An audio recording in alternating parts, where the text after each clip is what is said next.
ఉన్నత అధికారుల సమావేశంలో ఆంధ్రప్రదేశ్ సీఎం నారా చంద్రబాబు నాయుడు మాట్లాడుతూ ప్రజలు గెలవాలి, రాష్ట్రం నిలబడాలి అని నినాదంతో ఎన్నికలకు వెళ్లాం. ప్రజలు గెలిపించారు, ఇప్పుడు రాష్ట్రం నిలబడాలి. గత ప్రభుత్వం తీరులో రాష్ట్రం ఎంత నష్టపోయిందో వివరిస్తూ రాష్ట్రంలో ఉన్న వాస్తవాలపై 7 శ్వేతపత్రాలు విడుదల చేస్తున్నాం. ఈ రోజు మొదటిగా పోలవరం ప్రాజెక్టుపై శ్వేతపత్రం విడుదల చేస్తున్నాం. ఒక నమ్మకం పెట్టి మేము ఒకటే చెప్పాం, ఎన్నికల్లో ప్రజలు గెలవాలి, రాష్ట్రం నిలబడాలి. ప్రజలు గెలిచారు, గెలవడానికి దోహదం చేశారు, ఒక హిస్టారికల్ తీర్పు ఇచ్చారు. రాష్ట్రం నిలబెట్టడం ఇప్పుడు అందరి బాధ్యత. అది మేము బాధ్యత తీసుకుంటాం. అదే సమయంలో ఎప్పటికప్పుడు ప్రజలు కూడా సహకరిస్తే తప్ప సాధ్యం కాదు. అందుకే మొట్టమొదటిసారిగా 7 వైట్ పేపర్స్ పబ్లిసైజ్ చేస్తున్నాం. సమయం కూడా తక్కువ ఉంది. ఒక పక్కన నిన్నటి వరకు ఫార్మాలిటీస్ అని మేము కంప్లీట్ చేయాలి. అది అయిన తర్వాత కేంద్రంలో బడ్జెట్ పెడుతున్నారు, ఇక్కడ బడ్జెట్ పెట్టాలి. కేంద్రంలో బడ్జెట్ పెట్టే ముందు మన సమస్యలన్నీ వాళ్ళ దృష్టికి తీసుకొచ్చి ఎంతవరకు వీలైతే అంతవరకు మనం ఫండ్స్ తెచ్చుకోవడం కానీ, అదే మరి ప్రాజెక్టులు తీసుకోవడం కానీ ఇవన్నీ జరగాల్సిన అవసరం ఉంది.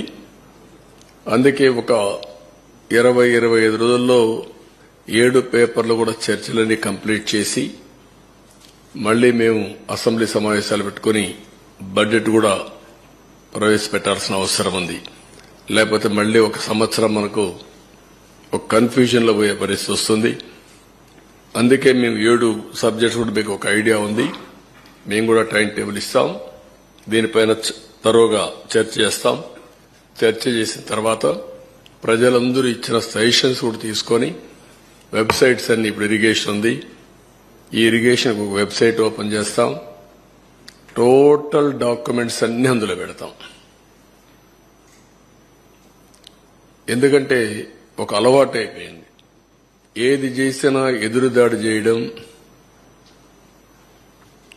ఒక మీడియాలో ఇదే పనిగా వాళ్లకు క్రెడిబిలిటీ లేకపోయినా, విశ్వసనీయత లేకపోయినా చెప్పిన తప్పులే 100 సార్లు చెప్పి ప్రజలను నమ్మించే ప్రయత్నం చేయడం. దానికి చెక్ పెట్టాల్సిన అవసరం ఉంది. దానికోసమే ఈరోజు మా ప్రయత్నం. తప్పకుండా ఎప్పటికప్పుడు వాళ్ళు చెప్పినట్టన్నిటికీ కూడా ప్రజలే సమాధానం చెప్పే విధంగా ప్రజా చైతన్యాన్ని తీసుకొస్తాం. ఇప్పుడు ఫస్ట్ తీసుకున్న పేపర్ మేము చూస్తే 2 భాగాలున్నాయి. కానీ మొదటి భాగం పోలవరం, రెండోది ఇరిగేషన్ ప్రాజెక్ట్స్, సాగునీటి ప్రాజెక్టులు. ఈ రోజు మేము సాగునీటి ప్రాజెక్టులు తీసుకోవడం లేదు. ఆంధ్రప్రదేశ్ రాష్ట్రానికి సాగునీటి ప్రాజెక్టుల అవసరం చాలా ఉంది. ఆ రోజు తెలుగుదేశం పార్టీ హయాంలో 64,000 కోట్ల రూపాయలు, 67,000 కోట్ల రూపాయలు 5 సంవత్సరాల్లో ఇరిగేషన్ పైన ఖర్చు పెట్టాం.